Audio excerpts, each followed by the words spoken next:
Mark Rogers, TV Talking Ohio State football. We bring in Claire Crawford from theozone.net. Please join her right there with her co-host, Joe Dexter, for Oh, Hail No. And we're getting to the really good part of the season. I thought, Claire, that possibly we were going to be starting the good part of the season with the Maryland game, but the Terps disappointed. But the Buckeyes, of course, rolled in this one, 62-14. And they surprised you and I think, as much as anyone else, as far as that being a blowout. And it's in the part of the season where we can start comparing wins and losses. And I know I watched one of your videos comparing head-to-head teams and how they rank. And it's getting a little tricky with Maryland with a big win over Texas, a win over a pretty good Minnesota team. Going into that thinking that was going to be a much bigger challenge for the Buckeyes. What we did see the Buckeyes improve upon that seemed to be the biggest difference is the passing game. And JT Barrett really, really kind of settling into what we know he can be as a quarterback. Unfortunately, this Maryland team was on their third-string quarterback, and now, unfortunately, it looks like another quarterback change due to a targeting penalty. And, he's out because of targeting, not because of the penalty. But definitely the Buckeyes rose to the occasion and came home with a win. Yeah, it's tough to assess this Maryland team, but as you mentioned, coming in, I certainly did not expect it to be a close game, but I expected it to be a little bit more of a fight. I thought the 28-30 point spread was pretty fair. Maryland, as you mentioned, they were coming off a win at Minnesota. Now we see the Golden Gophers lost to Purdue. They might not be as good as they've been the last few years. The win at Texas, still very impressive. They win by 10, but that's opening day. Who knows if Texas was ready, whatever. But still, 2 wins over quality teams. They did drop one to Central Florida by 4 touchdowns. Now Central Florida is showing us that they might be pretty good as a group of 5 team. But I would have thought, okay, third-string quarterback, wow, Ohio State can feast on this team. But that third-string quarterback played well the week before, so he did have the one game under his belt, played well at Minnesota, pulled out the win, had fairly impressive stats in that game. But this was just an annihilation. 66 yards given up in an entire football game. That's the least that Ohio State's given up in forever. It was like 1960-61. For Maryland, it's the least that they had gained in 10 or 12 years. The dominance defensively and the defensive line leading the charge was what we have expected all season. And really, the defensive line has not disappointed outside of possibly the Oklahoma game. It's a potentially dominant defense that has the coordinator in place and the athletes in place to live up to its potential.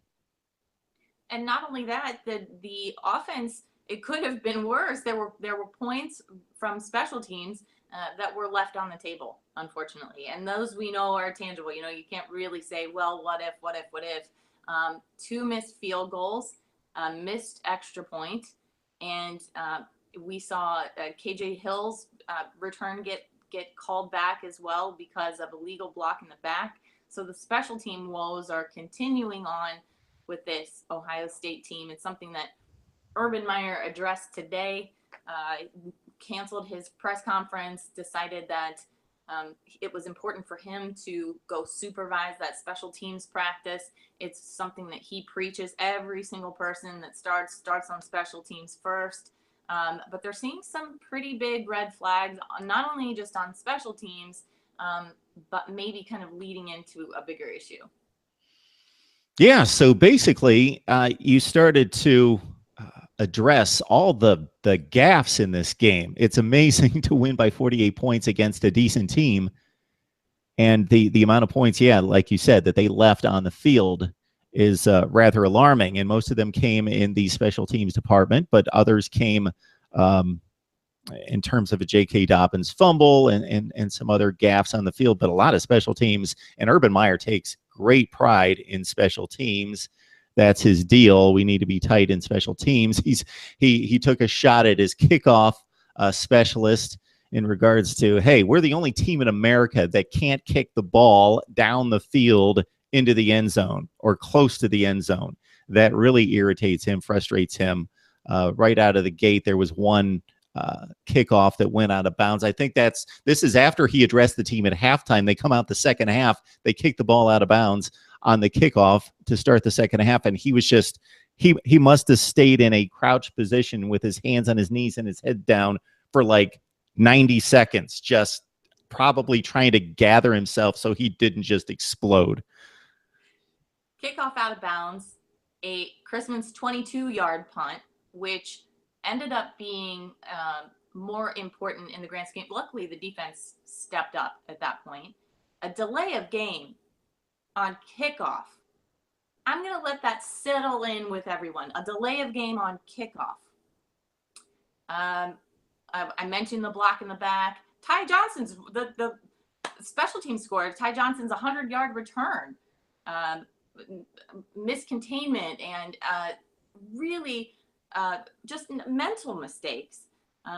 We talked about the missed point after and the 2 missed field goals. It all kind of aggregates together, and it's raising some, again, flags in my mind, along with this team being highly penalized, along with 2 targeting penalties resulting in ejection. It makes me concerned whether this team is disciplined enough to make it through what is going to be a gauntlet, supposedly after this Nebraska trip that they're going to be making this week. It is entirely important for them to get all of these mental mistakes shored up. We're seeing more mental mistakes. We saw it when the linebackers were missing assignments and biting on play fakes. Again, they shored that up. They look great this week as far as that's concerned. But it seems like a shell game that this team is playing. It seemed to get one thing fixed and then something else kind of rears its ugly head. And I don't know where it's coming from. And I might be reaching a little bit to say that this team might be having some discipline issues. But the missed field goals, one was because of a blocked, or I'm sorry, the PAT, I think, was the high snap. And then the missed field goal was a blocked assignment.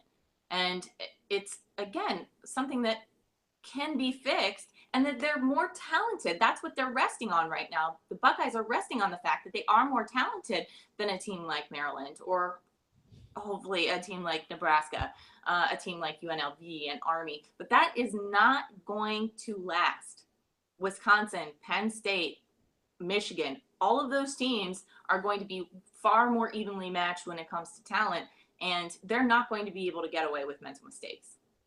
Claire Crawford joining us from the ozone.net. Please join her right there with her co-host Joe Dexter on Oh Hail No. That's their podcast, talking Buckeyes football each and every week. Ohio State stays undefeated in the Big Ten. They've got the win-loss, of course, to Oklahoma.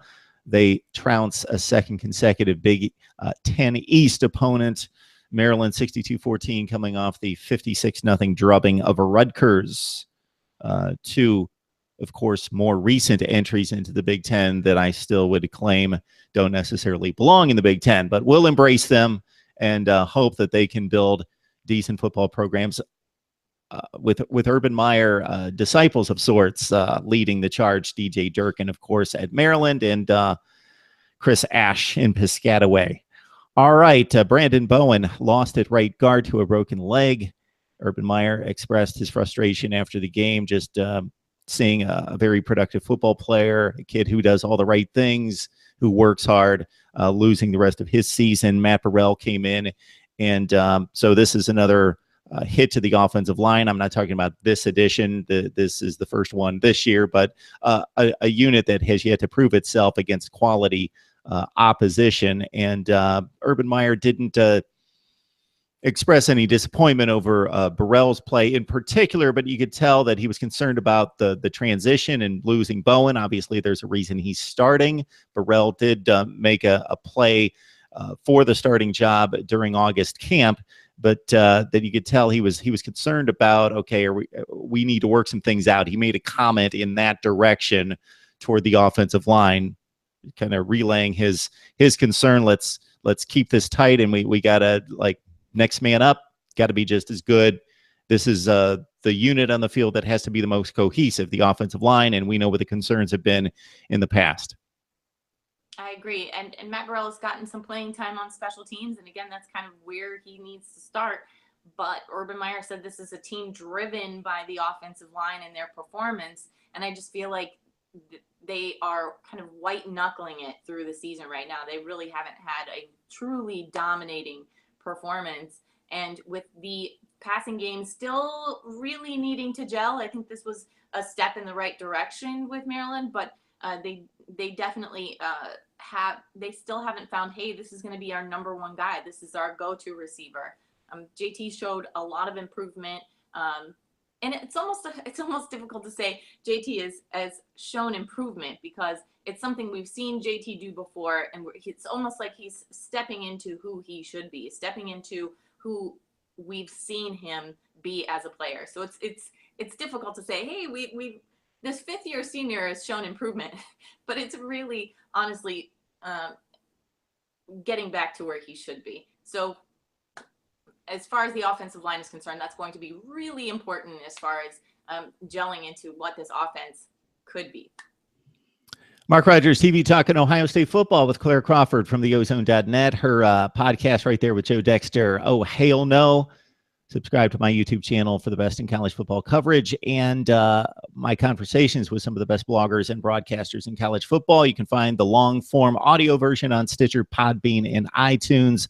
Just search Mark Rogers TV. Nebraska shows up at 3-3, lost to Wisconsin by 3 touchdowns. It was a very competitive game for about 3.5 quarters, 10-10, and then they were typically a score behind before Wisconsin lowered the throttle. And there's trouble in Lincoln. Mike Riley won 5 games his first season, rebounded with 9-4 last year, but it was one of those top-heavy 9-4s when they kind of pranced through the early part of the schedule that was rather easy. Oregon was down, and then they hit that brick wall in Columbus, 62-3, and then it was all downhill from there. They faced Wisconsin and weren't competitive most of the rest of the season, lost the bowl game. And now here they go, losing to Northern Illinois at home, losing to Oregon, who is now losing games in the Pac-12. So that's not looking rather good for Nebraska. And having a coach in place in Bo Pelini, who is much criticized by Husker Nation, who wants to win big, wants to win national championships because that's their pedigree, and they don't understand the place where they currently sit in college football. But Bo Pelini was winning 9 games every year. And now they've got a coach that's going to struggle to win 4 or 5 this year. And my understanding from some people that I know around the Nebraska football program is that they're not going to cut ties mid-season and do one of those deals. They're a little bit more traditional in that sense, and they're going to let Mike Riley finish it out. And barring a miracle, if he throws in a 4-8 or a 5-7 as expected, he's out. So I don't know your thoughts about Nebraska football. We expected a little bit more from the Huskers when they joined the Big Ten, let's see, in 2010 or 11. And I think that if we're going to measure the temperature of anybody's seat in the Big Ten, I think Riley's is the hottest for sure, just because of the expectation level at Nebraska. I think all Husker fans believe they can be more. But again, the expectation level is going to it's going to determine how much slack you are given as a coach. And, you know, they're hanging in that game with Wisconsin. At one point, it was tied up 17-17. And it should be giving the Buckeyes an indication as well that they are also going to need another fast start in order to make sure to get things off in the right direction, especially since they're traveling to Nebraska. I think they're still favored by 22.5, depending on what you're looking at. But it would be a win against Ohio State would go a very long way for Mike Riley as far as keeping his maybe even just kicking the can down the road a little bit, but it certainly would be a feather in his cap. Rutgers, sorry we're discounting you, but we're discounting you. So this is the true road test, the first one that we talked about during the offseason, Claire, Ohio State going to Nebraska. And when I talk about road test, not necessarily from an athletic standpoint on the field, but all the surroundings of a big-time program. And it is still a big-time program. There's still going to be I don't know what the capacity of the crowd is, 85 or 90,000 people packed. And the name brand and the setting still looks, boom, big-time Nebraska football, top 10 team. once they kick off, and if the play of the athletes on the field takes hold, then Ohio State should separate itself fairly easily. But again, Nebraska put up a fight against Wisconsin. But the setting versus what we talked about in the offseason, young players, and this is a young team for the first time, not facing a hostile crowd, and we'll see how they react.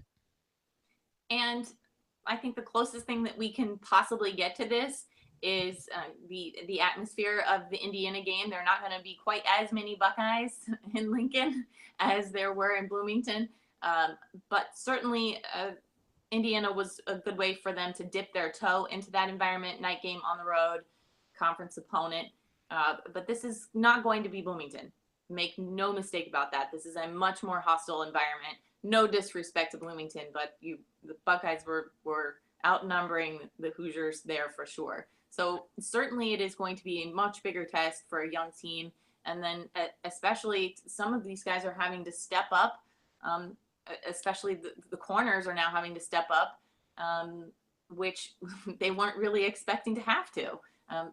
It's Denzel Ward is going to be missing. It's just the first half, I believe. And it's really important for them to have to come on the road in this environment and next man up mentality.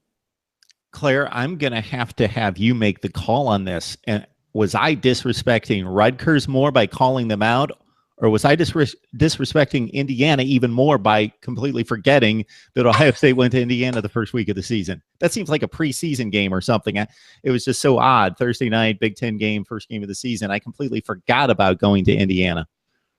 We're just we're going to blame that on the fact that it feels like a million years ago. Yes, and Rutgers my memory was loss. Definitely not a test. Although I'm sure Urban Meyer, I think he's even mentioned like, "Hey, I opened my big mouth. I'm done with these night games. I'm over it. I don't want to have to do it anymore." It's tough for them to have to come home, and they're not home until sometimes 3 or 4 o'clock in the morning. So I'm sure they're very done with these night games. All right, everyone, just to get you a little prepped on Nebraska, Tanner Lee throws a lot of interceptions. I watched about half the Wisconsin-Nebraska game as I was flipping back and forth, Michigan State, and some other stuff across the country, but he was completely robbed by his wide receivers on several occasions. When the kid can throw the ball, there's a reason he has the starting job. He has the arm, and he has arm talent, meaning he can split the window and throw the ball in tight spaces when he needs to. I think he probably trusts it too often and gets himself into trouble. So he's had an interception issue this season, but man, the kid can sling it. Then we also have Devine Ezigbo. He is their top running back, typically gets about 100 yards, and that's going to be severely challenged against Ohio State. His rushing stats could take a major hit. And Nebraska, despite all the drops at the wide receiver position, they do have not elite wide receivers, but they have really good wide receivers, probably top level in the Big Ten, probably the top 3 to 4 to 5 sets of wide receivers in the Big Ten. You would find Nebraska right there with guys like Stanley Morgan Jr. and DeMornay Pearson-L, who seems like he's been in the program forever, and I've expected to have a big career, but quarterback issues have deprived him of the football. And also J.D. Spielman, who is related to Chris Spielman, is on the wide receiver core there at Nebraska and getting some much-needed playing time and coming up with some receptions. So Nebraska, they're capable, but they are certainly not elite in terms of talent. They've recruited in that fringe top 25 range. So think Iowa, think Michigan State in terms of talent level. That's about where they are. And they're going to need to play the A-plus game to beat Ohio State, but it's possible. And the comfort, if you're an Ohio State fan, and what you want to take solace in is Buckeyes are second in the nation defensively as far as tackles for losses are concerned. The defensive line just keeps getting deeper and deeper and more cohesive as the season goes along. And it seems like it doesn't matter who Urban puts out there, they just end up going out to perform. And as far as negating the rushing attack, like you said, it might be a little more of a challenge. But with a quarterback that throws as many interceptions as he does, I feel like that defensive line getting pressure will allow the secondary a little more leeway as far as taking the ball away. Jeffrey Okuda's got to step up for Denzel Ward, and it might be an opportunity for him to shine. Ohio State, of course, always working on that passing game. But J.K. Dobbins, Mike Weber, listen up. Jonathan Taylor, Wisconsin running back, who's not as fast or as quick as J.K. Dobbins. And it would be an argument over the quality of his game versus Mike Weber. 249 yards rushing, 10 per carry. There is some yardage to be gained and some big plays in the making against this Nebraska rush defense. So Ohio State can pick its poison and go to work and really work on the offense, and should put up some big points against what's otherwise a pretty quality opponent this week. All right, Claire, you got anything else for us? I can't think of a thing other than prayers for Brandon Bowen. It's a really tough injury. He's not going to be back. I think they said even tibia and fibia. And go Bucks. All right, Claire Crawford, theozone.net, join her right there with Joe Dexter for Oh Hail No. It's a very unique and entertaining podcast where they talk, yes, hardcore football talk, but a lot of fun surrounding the discussion as well. And Claire and I try to get together as much as possible to provide Ohio State football talk right here. Subscribe to my YouTube channel if you love college football. If you don't, why are you watching? So subscribe, and then the audio versions again, Podbean, iTunes, and Stitcher. Just search Mark Rogers TV. We will see everyone next time. Claire, we appreciate the conversation. Thank you for having me on, as always.